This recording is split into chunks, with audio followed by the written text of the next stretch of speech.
The spray can hissed against the brick wall, gold paint layering over deep purple in a technique so specific, so hauntingly familiar, that Marcus Reed felt his heart stop. The homeless girl creating this masterpiece had no idea. The billionaire judge standing behind the police barricade was her father, the man who'd abandoned her 19 years ago. Before we dive into this story, drop a comment below and tell us where you're watching from. The November wind cut through Chicago's south side like a blade, but Zoe Martinez barely felt it. Her fingers, stained with a rainbow of spray paint, worked methodically across the abandoned warehouse wall. Each stroke was deliberate, building layers of color that seemed to glow from within, gold bleeding into purple, purple dancing with crimson, all of it alive despite the gray afternoon. $50 in crumpled bills weighed heavy in her jacket pocket. Not nearly enough. Never enough. Zoe stepped back, surveying her work. The mural depicted a single hand reaching upward through darkness, fingers stretching toward a burst of light. It wasn't subtle, but subtlety didn't feed people. This piece needed to scream. It needed to win. "That's gorgeous, Mija," came a voice from behind. Mrs. Chen from the corner bodega had brought her usual offering, a sandwich wrapped in yesterday's newspaper and a coffee that had long gone cold. But it was warm kindness, and Zoe accepted it gratefully. "Thank you, Mrs. Chen. I'm entering it in the city competition." Zoe unwrapped the sandwich, realizing she hadn't eaten in almost 2 days. "The one with the big prize? $250,000? Mrs. Chen's eyes widened behind her thick glasses. Zoe nodded, unable to speak around the bite of food she'd just taken. $250,000. The number haunted her dreams and waking hours alike. It was enough to move grandmother Rosa out of that underfunded nursing home where she lay paralyzed from the stroke. Enough to get her into lakeside care, where they actually treated patients like humans instead of warehouse inventory. "You'll win," Mrs. Chen said with certainty that Zoe wished she could share. "I see your work every day. You have magic in your hands." Magic inherited from a ghost, Zoe thought, but didn't say. Her mother had been an artist once, before the drugs consumed her, before she overdosed when Zoe was 17. All that remained was a single leather-bound sketchbook filled with techniques and notes in her mother's shaky handwriting. Layering light, this is how you make colors sing. Build thin layers, let each one dry. The glow comes from patience, not pressure. Zoe had practiced that technique until her fingers cramped, until she could create that ethereal glow in her sleep. She never questioned where her mother had learned it. Dead people kept their secrets. The competition announcement had appeared 3 weeks ago, the Chicago Beautification Initiative. 5 finalists would be selected from preliminary submissions. Those 5 would create full-scale murals at assigned locations across the city. A panel of 3 judges would select the winner: the mayor, a local art professor, and Marcus Reed. Marcus Reed. Even his name sounded expensive. Tech billionaire, art collector, philanthropist. Zoe had Googled him obsessively, studying his face like she might find answers in the sharp angles of his jaw or the cold grey of his eyes. He'd be the deciding vote. The mayor would choose based on politics, the professor on technique. But Reed, he supposedly had an eye for raw talent and authentic voice. Zoe needed him to see both in her work. That evening, she submitted her preliminary portfolio photographs of her street murals scattered across Chicago.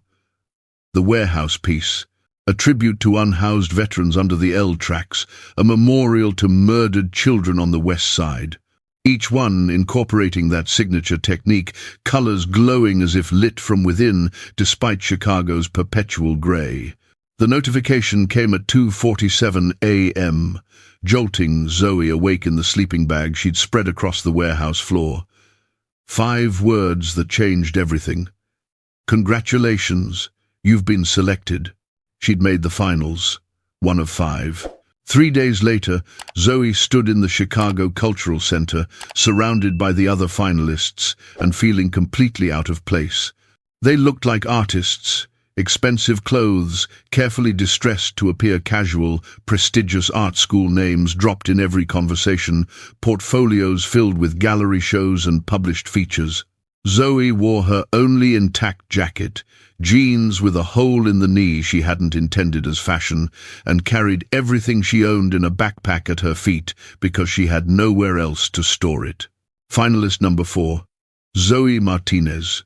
She approached the judging table, heart hammering. The mayor smiled politely, her politician's mask perfectly in place. Professor Gutierrez from the Art Institute nodded with what might have been approval or might have been gas. And Marcus Reed was staring at her portfolio with an intensity that made Zoe's skin prickle. His finger traced the photograph of her warehouse mural, following the layers of color, the distinctive glow. "This technique," he said quietly, his voice rougher than she'd expected from his polished TV interviews. "Where did you learn it?" Zoe swallowed hard. "From my mother. She was an artist before. Before what? Before the addiction, before she abandoned everything for the next high. Before she died." Something flickered across Marcus's face. Pain, recognition. It vanished too quickly for Zoe to identify. "It's very distinctive," he continued. "Layering thin applications, building luminosity from depth rather than surface brightness. It's not a common approach." "My mother said it was about patience," Zoe replied, desperate to sound knowledgeable.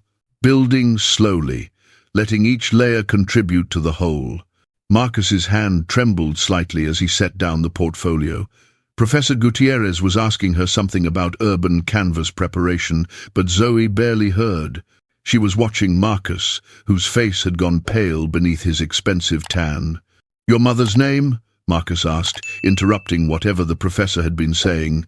His voice carried an urgency that silenced the room. "Elena Martinez." "Why?" The silence that followed felt dense enough to suffocate in. Marcus stood abruptly, his chair scraping against the polished floor. "Excuse me. I need a moment." He walked out, leaving Zoe confused, and the other judges exchanged worried glances. In the hallway, Marcus braced himself against the wall, 20 years of carefully constructed denial crashing down around him. Elena Martinez, the woman he'd loved and lost. The woman he'd abandoned when she got pregnant because he was 22 and terrified and certain a baby would derail his ambitions. The woman he'd spent 2 decades trying to forget. And that technique, the layering of light, he'd developed it himself, had taught it to Elena during late nights in his cramped studio apartment when they were both young and poor and certain that love and art were all they needed. The girl in there, Zoe, with Elena's dark eyes and his own stubborn chin, 19 years old. The same age as... No, it couldn't be. But he knew it was. Marcus pulled out his phone with shaking hands, dialing his personal investigator. "I need information on Elena Martinez. Everything. Background, family, timeline." He paused, barely able to force out the next words. "Any children?" The response came in less than an hour. "Elena Martinez. Died 2 years ago from overdose. 1 daughter, Zoe Elena Martinez. Born 19 years and 4 months ago. Father listed as unknown on the birth certificate. Raised primarily by maternal grandmother, Rosa Martinez. Recent address, none. Flagged as experiencing homelessness." Marcus sat in his car in the parking garage, reading the report 3 times. The baby he'd convinced himself was better off without him had grown up homeless. The daughter he'd walked away from was sleeping on streets while he lived in a penthouse with more bedrooms than he could count. And she was here, competing on his stage, using the technique he'd taught her mother, the last gift he'd given before his cowardice destroyed everything. His phone buzzed with a message from his assistant, Mayor, asking about your departure from judging session. "Are you returning?" Marcus stared at the message. He should recuse himself immediately. Conflict of interest didn't begin to cover this situation. But if he walked away now, if he removed himself from the judging panel, Zoe would be disqualified under the competition rules. They needed unanimous decisions from all three judges. He could hurt her again by leaving, or stay and live with the ethical nightmare of judging his own daughter. Marcus returned to find the selection meeting had ended. 5 finalists, 5 locations assigned, 2 weeks to complete their murals. Zoe had been given the most challenging spot, the underpass at Division and Ashland, a tunnel that flooded when it rained and was claimed by 3 different gang territories. "Why her?" Marcus demanded of the mayor privately. "That location is dangerous." "Her portfolio shows she works in rough neighborhoods," the mayor replied with a shrug. "Besides, if she can transform that space, imagine the impact." That's exactly the kind of transformation this initiative needs. What she needed was a father who'd been there. What she needed was 19 years of birthdays and school plays and help with homework. What she needed was literally anything except Marcus's judgment from a table. But he'd failed her once, he wouldn't fail her again. Over the next week, Marcus did things he'd never imagined. He hired private security to watch Zoe's location overnight, disguised as regular construction crews. He anonymously arranged for her to receive professional-grade supplies through a competition sponsor grant that he invented and funded personally. He discovered which nursing home held her grandmother and called in favors to ensure Rosa Martinez received the best possible care while insurance issues were resolved. He couldn't give Zoe back her childhood, but he could ensure she had a fair shot at this future. On the 8th day of competition, Marcus visited Zoe's work site. He told himself it was to evaluate all finalists equally, but he knew the truth. He needed to see her, to watch her create, to witness the life he'd missed. The underpass had transformed. Where there had been graffiti and grime, light now bloomed. Zoe's mural covered the entire tunnel, a journey from darkness to light, with hands reaching, pulling, supporting each other upward. Each figure glowed with that distinctive luminosity, built layer by careful layer. She worked on a scissor lift, paint-stained fingers adding final details to the highest section. From this angle, Marcus could see her face clearly for the first time.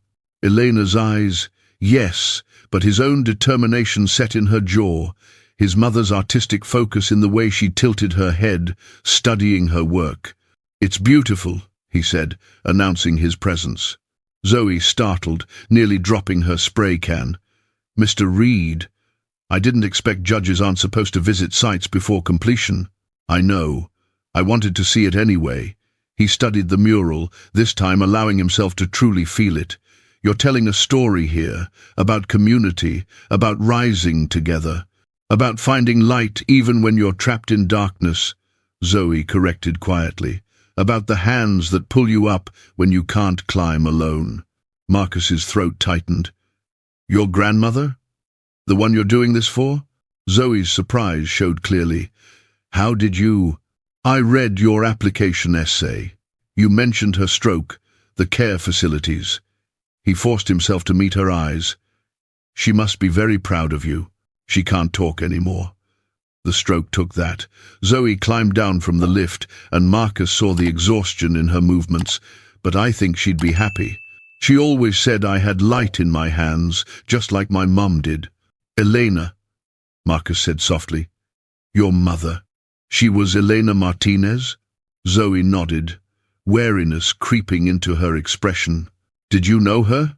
The truth clawed at his throat, desperate to escape, but this wasn't the time, wasn't the place, not in a tunnel that smelled of spray paint and rain, not before the competition ended.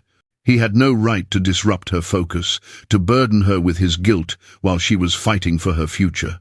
"I knew of her," he lied, the words tasting like ash. "Her work had a very distinctive quality."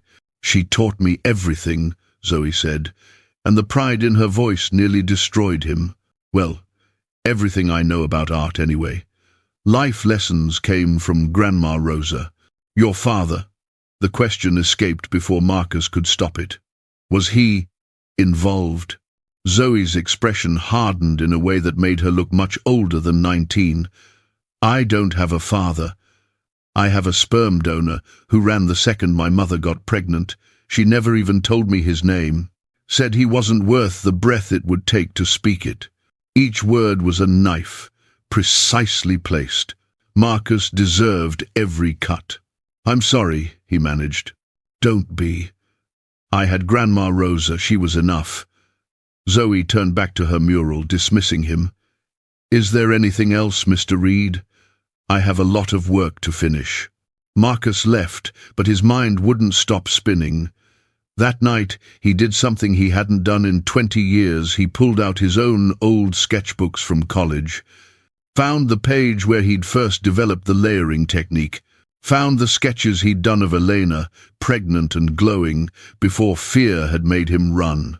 On the back of one sketch, in his younger self's handwriting, for our daughter, may she always find light, even in darkness. He'd written those words 3 weeks before abandoning them both. The competition finale was held in Millennium Park, where all 5 murals had been photographed and projected on massive screens for the judges and public to view. Thousands attended, the crowd stretching back toward the bean.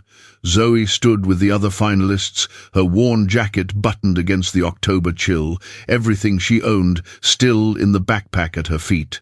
The mayor spoke first, praising all the work but ultimately selecting the safest choice, a colorful geometric piece that offended no one and inspired no one. Professor Gutierrez went next, choosing a technically proficient but emotionally sterile reproduction of classical techniques. The crowd murmured. 1 vote each for 2 different finalists. Marcus Reed would decide. Marcus stood, and the park fell silent. His speech was supposed to be prepared, vetted by his PR team. Instead, he went completely off script. 20 years ago, he began, his voice carrying across the park, I was a different person, young, ambitious, terrified of anything that might slow down my path to success. I made choices I've regretted every day since, choices that hurt people I loved.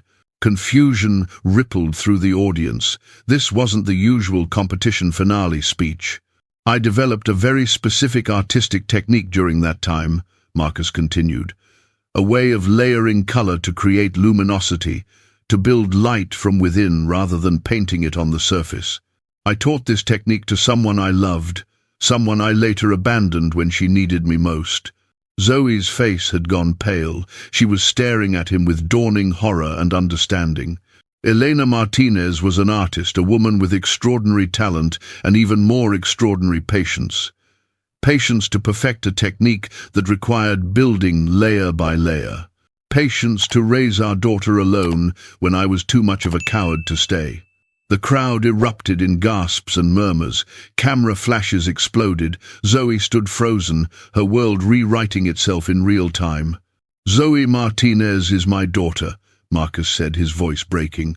A daughter I never met, never supported, never deserved.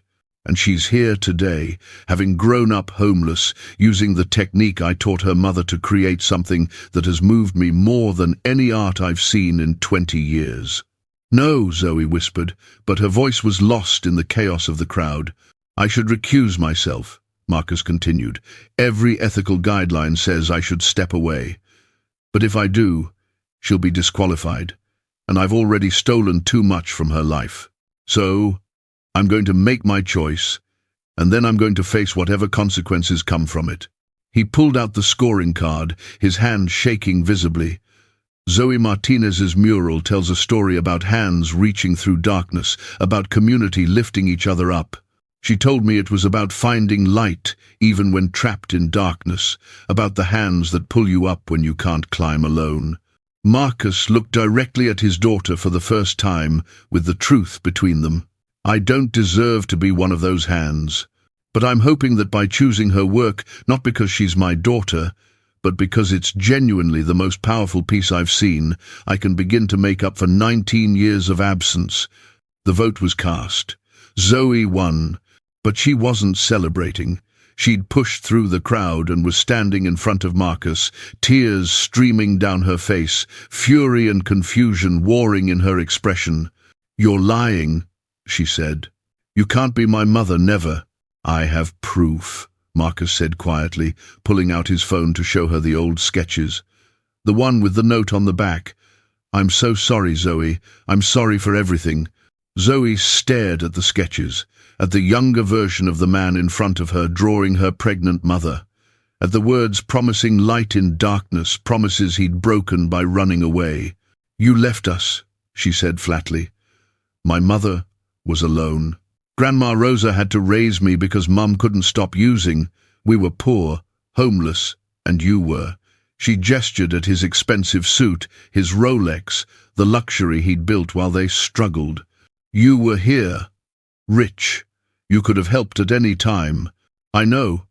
There's no excuse. I was young and scared and selfish, and I made a choice that I've regretted every single day." Marcus's voice was raw with emotion. "I convinced myself you were better off without me, but that was just cowardice dressed up as sacrifice." "My mother died," Zoe said, her voice breaking. 2 years ago. She overdosed in a bus station bathroom, and I found her. I was 17. Where were you?" The question hung in the air like an executioner's blade. "I didn't know," Marcus whispered. "I didn't even know she was still in Chicago. I tried to forget both of you because remembering hurt too much." "Well, congratulations," Zoe said bitterly. "You succeeded. We forgot about you too." She turned to walk away, and Marcus felt his heart shatter completely. "Wait," he called out. "The competition." "Keep your money," Zoe shot back. "I don't want anything from you. Your grandmother needs it. Rosa needs proper care, and you deserve." "Don't you dare!" Zoe whirled around, fury blazing in her eyes, Elena's eyes. "Don't you dare use Grandma Rosa to make yourself feel better about abandoning us. You don't get to be the hero now." Security was approaching, drawn by the commotion. The mayor was frantically signaling her aides. The whole event was falling apart. "Please," Marcus said, desperate, "just let me help. Let me do something, anything to make this even slightly better." "You want to help?" Zoe's laugh was bitter. "Then go back to forgetting we exist. That's what you're good at." She grabbed her backpack and disappeared into the crowd, leaving Marcus standing alone on the stage with $200,000 in prize money that his daughter had just rejected. The aftermath was brutal. Marcus's company's stock dropped 3% in the first hour as news spread. His board demanded his resignation. The mayor launched an ethics investigation. The art community called for the competition results to be vacated. Marcus didn't care about any of it. He cared that he'd finally found his daughter, only to have her rightfully hate him. He cared that Rosa Martinez was still in an underfunded nursing home because Zoe's pride wouldn't let her accept help from the man who destroyed her mother. He cared that somewhere in Chicago, his 19-year-old daughter was sleeping in an abandoned warehouse, creating beauty from pain he'd helped cause. For 2 weeks, Marcus tried everything. He sent letters to the warehouse where he knew Zoe was staying. She returned them unopened. He arranged for competition infrastructure support grants that would have funded better supplies. She rejected them. He tried to visit Rosa, the nursing home staff, clearly warned by Zoe, turned him away. Finally, he did the only thing left. He created a trust fund in Zoe's name with the full prize money plus matching funds from his own accounts. $500,000 that she couldn't access yet, but would be there when she was ready. He arranged for Rosa's transfer to Lakeside Care, with all expenses covered by an anonymous medical charity that definitely wasn't him, but had his signature all over it. He funded art programs in every shelter and community center in Chicago. None of it was enough. None of it would ever be enough. 3 months passed. Winter settled over Chicago with its usual brutality. Marcus went through the motions of his life, accepting his board's request for a temporary leave, selling off portions of his art collection to fund more programs for homeless youth, and attending therapy twice a week to process the grief and guilt he'd buried for 2 decades. Then one day in February, a visitor was announced at his penthouse. Marcus expected another process server or angry board member. Instead, Zoe stood in his doorway, thinner than before, her eyes ringed with exhaustion. "Grandma Rosa asked for you," she said without preamble. "She can't talk, but she wrote your name." Over and over, Marcus's heart stopped. "Is she?" "She's at Lakeside. I know you arranged that. I know about the trust fund too. And the programs." Zoe's voice was flat, carefully controlled. "I don't forgive you. I might never forgive you. But Grandma Rosa wants to see you, and after everything she's done for me, I can't deny her this." "Thank you," Marcus whispered. May I drive you there?" Zoe nodded stiffly. The car ride was silent, tension thick enough to choke on. At Lakeside, a nurse led them to Rosa's room, private, sunlit, decorated with photographs of Zoe at various ages. Marcus saw his own artistic talent reflected in her childhood drawings covering one wall. Rosa Martinez was tiny in the hospital bed, her body ravaged by the stroke but her eyes sharp and aware. When she saw Marcus, tears started flowing immediately. Marcus knelt beside the bed. "Mrs. Martinez, I'm so sorry. I'm sorry for everything." Rosa's working hand grabbed his with surprising strength. She couldn't speak, but her eyes said what her voice couldn't. "You hurt my girls. You broke my Elena. But you're here now." "I want to be here," Marcus said. "For Zoe, for you. I know I don't deserve the chance, but if you'll let me, I want to try to be better than I was." Rosa looked at Zoe, then back at Marcus. Her hand moved to the notepad beside the bed, laboriously writing 4 words, "Give him a chance." Grandma Zoe protested. Rosa shook her head firmly, writing again. "Life is too short for hate." Zoe collapsed into the chair beside the bed, tears finally breaking through her careful control. "I don't know how. I'll show you," Marcus said quietly. "Or I'll try. We can start small. Coffee once a week, just talking, getting to know each other." He paused. "I can't give you back your childhood, Zoe. I can't undo the pain my absence caused. But I can be present now, if you'll let me." "Why should I believe you won't leave again?" Zoe asked, her voice small and broken in a way that destroyed him. "Because I'm not that scared 22-year-old anymore. Because I've spent 20 years regretting the biggest mistake of my life." Because Marcus's voice broke. "Because I've seen what you've become despite my absence, and I want to know the person you are. Not to take credit for it, but to witness it. You're extraordinary, Zoe. Your art, your strength, your survival. I want the privilege of watching you thrive." "I'm homeless," Zoe said flatly. "I'm surviving, not thriving." "Then let me help.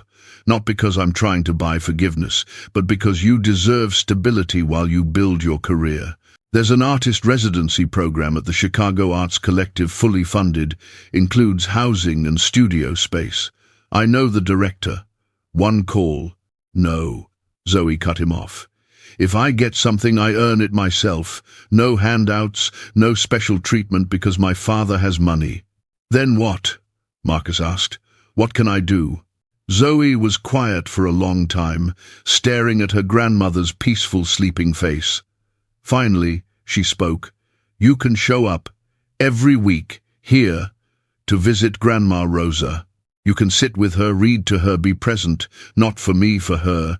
She loved my mother, and my mother loved you once. You owe her that much." "Done," Marcus agreed immediately. "Every week." "What else?" "You can teach me." The words came out grudgingly, the technique layering light. "I learned it from Mum's sketches, but there are gaps, things that don't quite work. If you're really the one who developed it, teach me properly." Marcus felt hope bloom in his chest for the first time in months. "I'd be honored." "And you can tell me about her," Zoe continued, her voice softer now. "About my mother, before the drugs. Mom wasn't well enough to tell me stories, and Grandma Rosa only knew her from after everything fell apart. I want to know who she was when you loved her." She was brilliant, Marcus said immediately. Talented beyond measure, kind, funny. She saw art in everything, the way light hit a puddle, the patterns in peeling paint. She made me better, made me see the world differently. Then why did you leave? The question he'd been dreading. Marcus took a deep breath. Because I was terrified. My company was just starting to take off. I was working 100-hour weeks, convinced that one wrong step would destroy everything I'd built. When your mother got pregnant, I panicked. I convinced myself that I couldn't be both a good father and a successful entrepreneur. I chose wrong. Yes, Zoe agreed. You did. If I could go back— You can't, Zoe interrupted. None of us can. So don't waste time on hypotheticals. She stood, gathering her backpack. I'm not ready to call you Dad. I might never be. But if you show up every week for Grandma Rosa, if you teach me without expecting gratitude, if you tell me about Mom without trying to excuse what you did, then maybe we can be something. Not a family, but something. Something is more than I deserve, Marcus said. Thank you. Over the following months, Marcus kept his promise. Every Wednesday afternoon, he sat with Rosa, reading her favorite books aloud, telling her stories about the business world she'd never known, learning about Elena from the perspective of the woman who'd raised her. Rosa couldn't speak, but her eyes communicated everything: gratitude, pain, hope. Every Saturday, Marcus met Zoe at a community studio he'd rented in his own name, not hers, because she'd made it clear she wouldn't accept anything with strings. They painted together, and he taught her the finer points of layering technique while she showed him how street art had evolved since his time. They didn't talk about the past much. Instead, they talked about color theory, about the politics of public art, about her applications to residency programs submitted without his help or influence. They talked about Rosa's good days and bad days, about whether Zoe wanted to pursue commercial work or stay independent. They were building something new, not the father-daughter relationship Marcus had lost, but something honest, something real. The breakthrough came 6 months in. Zoe arrived at their Saturday session with news. She'd been accepted to the Chicago Arts Collective residency program 1 year, fully funded, including housing. I got it on my own, she said immediately. I checked. Your name never came up. They chose my work. Of course they did, Marcus said, pride swelling in his chest. Your work is exceptional. Zoe studied his face, looking for the lie, the angle, finding none. She slowly smiled. I'm going to have a real studio. And an apartment. Grandma Rosa can visit. This is incredible, Zoe. You've earned this. I know, she said simply, then quieter. Thank you for teaching me, for showing up, she struggled with the words, for trying. Thank you for letting me, Marcus replied. I know it hasn't been easy. It hasn't, Zoe agreed. But Grandma Rosa was right. Life's too short for hate. She paused. I don't forgive you for leaving. I'm not sure I ever will. But I'm starting to believe you're sorry. That counts for something. It's more than I hoped for, Marcus said honestly. A year later, Zoe's first gallery show opened at the Chicago Arts Collective. Marcus attended but didn't sit in the front row, didn't monopolize her time, didn't try to insert himself into her success. He stood in the back, watching his daughter shine.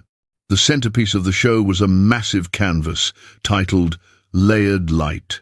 It depicted 3 hands, a child's, a woman's, an older woman's, reaching upward together, each rendered in that distinctive glowing technique. The plaque beside it read, For my mother Elena, who taught me to find light. For my grandmother Rosa, who taught me to survive. For the hand that left and returned your learning. Marcus stood in front of that painting for 20 minutes, tears streaming down his face, until Zoe found him. You're in it, she said simply. The hand that left. You don't get to be the hero, but you get to be part of the story now. Thank you, Marcus whispered. Don't thank me yet, Zoe said. but she was almost smiling. "Grandma Rosa wants you to come to Sunday dinner next week. She's been practicing with her new communication board. Apparently, she has opinions about your dating life." Marcus laughed, the sound rusty from disuse but genuine. "I'm terrified already." "Good," Zoe said, then softer. "She considers you family now, so do I. Not the family you should have been, but the family you're becoming. Don't mess it up." "I won't," Marcus promised. "Not this time." As Zoe moved on to greet other guests, Marcus stood before the painting of three hands, reaching upward together. He'd never be able to reclaim the years he'd lost, the moments he'd missed, the father he should have been. But he was here now, showing up, trying, learning to be worthy of the second chance he'd never deserved. Sometimes redemption wasn't about grand gestures or public declarations. Sometimes it was about Wednesday afternoons with a woman who couldn't speak but forgave anyway. About Saturday mornings teaching technique without expecting gratitude. About Sunday dinners and communication boards, and slowly, carefully building something real from the ruins of what should have been.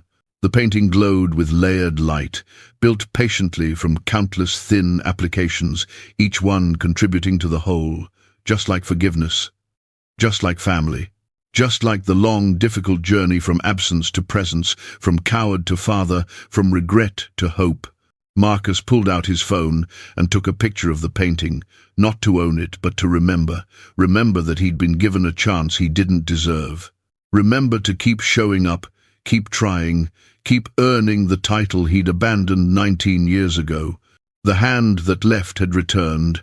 Now came the hard part, staying.